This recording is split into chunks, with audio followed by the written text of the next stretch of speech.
नमस्कार, मेरा नाम है डॉक्टर पूरू धवन और आज इस वीडियो में हम जानेंगे कि क्यों हम किडनी फेलियर को साइलेंट किलर भी कहते हैं। किडनी फेलियर के पेशेंट जब भी आते हैं ना, अक्सर वो एक बात ज़रूर कहते हैं, डॉक्टर साहब मुझे पता ही नहीं लगा कब मेरी किडनी खराब हो गई। और ये जो दिक्कत है वो सिर्फ एक पेशेंट की होती तो शायद हम ये वीडियो ना बनाते, बट जब हम ये देखते हैं कि 50% पेशेंट की यही दिक्कत है तो लगा कि इस टॉपिक पे हमें वीडियो बनाकर थोड़ी सी जागरूकता फैला देनी चाहिए। तो शुरुआत करते हैं सबसे पहले किडनी फेलियर को समझने से कि किडनी जब किसी की फेल हो रही है तो बॉडी के अंदर क्या क्या चेंजेस हो रहे हैं। तो आपको अपनी किडनी के बारे में पता होगा कि किडनी बीन शेप की है, ब्राउन कलर की है, पीठ के पीछे लगी हुई होती है। इसका काम होता है खून को साफ करना, पेशाब को बनाना, इलेक्ट्रोलाइट को बैलेंस करना, ये हमें सबको पता होता है। पर ये काम कैसे होता है वो भी इंपॉर्टेंट है। हमारी किडनी के अंदर होते हैं नेफ्रॉन्स।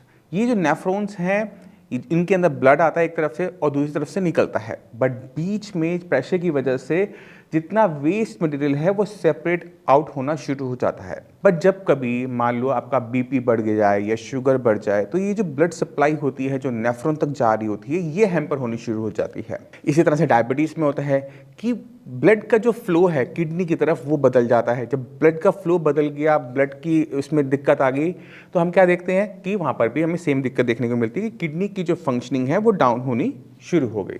और जैसे जैसे किडनी की फंक्शनिंग डाउन होती है, जो उसका काम है वो हो नहीं पाता, जैसे क्रिएटिनिन को बाहर निकालना और यूरिया को बाहर निकालना। बट किडनी के पास एक खूबी भी है कि वो अपनी फंक्शनिंग को बढ़ा लेती है। तो हम क्या देखते हैं कि जब तक किडनी को 30% का डैमेज नहीं हो जाता ना, तब तक क्रिएटिनिन की वैल्यूज बढ़नी ही शुरू नहीं होती। ये सबसे बड़ी दिक्कत है। अब ये जब 30% डैमेज हो गया उसके बाद क्रिएटिनिन पहुंचा 1.4 क्रिएटिनिन पहुंच रहा है 30% किडनी को डैमेज करने की बात, यानी आपकी रिपोर्ट एबनॉर्मल हुई है अभी और 30% डैमेज हो चुका है।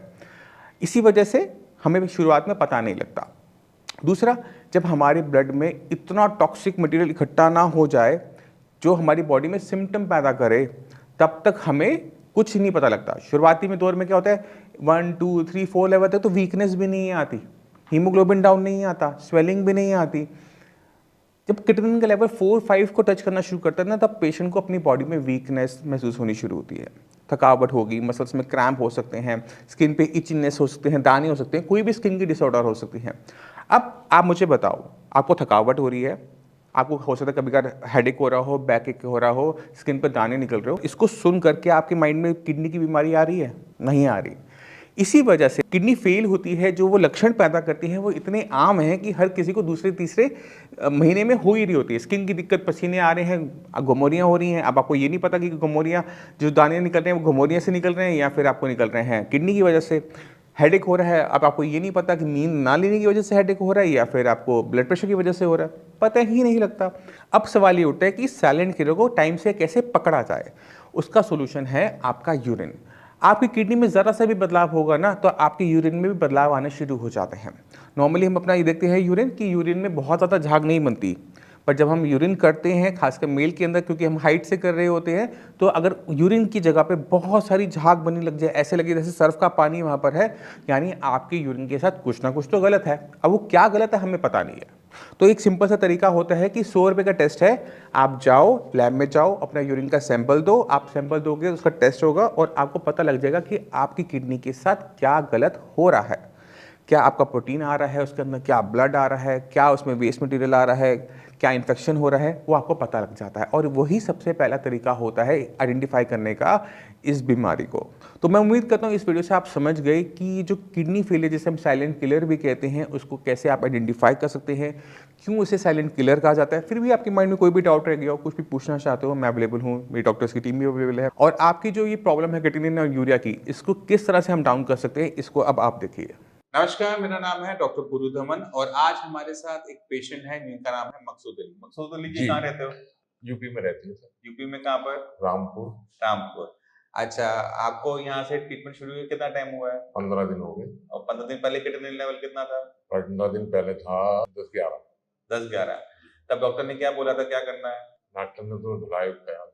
डायलिसिस के लिए बोला जी था। जी। शरीर में उस समय क्या दिक्कत हो रही थी? शरीर में तो परेशानी थी, बताओ क्या हो रही थी? चलने फिरने की भी थी, हाँ सांस लेने की भी थी, हाँ। सभी चीज की परेशानी लगती थी मुझे तो। सूजन तो नहीं थी? सूजन भी थी सर, सूजन भी थी। पैरों पर सूजन भी थी। अब 15 दिन में क्या बदलाव आया? पहले 15 बताओ किडनी लेवल कितना हो गया?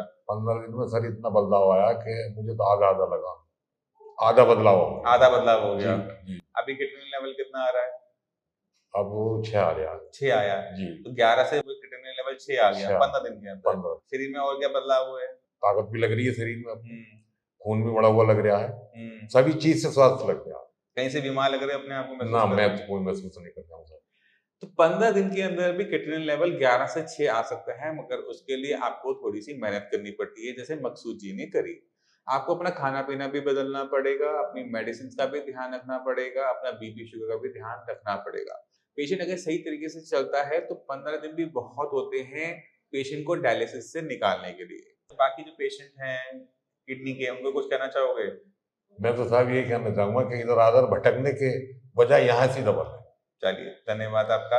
मैं उम्मीद करता हूँ इस वीडियो में आप काफी कुछ समझ गए। आपने पेशेंट से भी मिल लिया, फिर भी कोई डाउट हो मैं अवेलेबल हूँ, डॉक्टर की टीम अवेलेबल है, मिलते रहेंगे हम। ठीक है, चलिए ठीक है।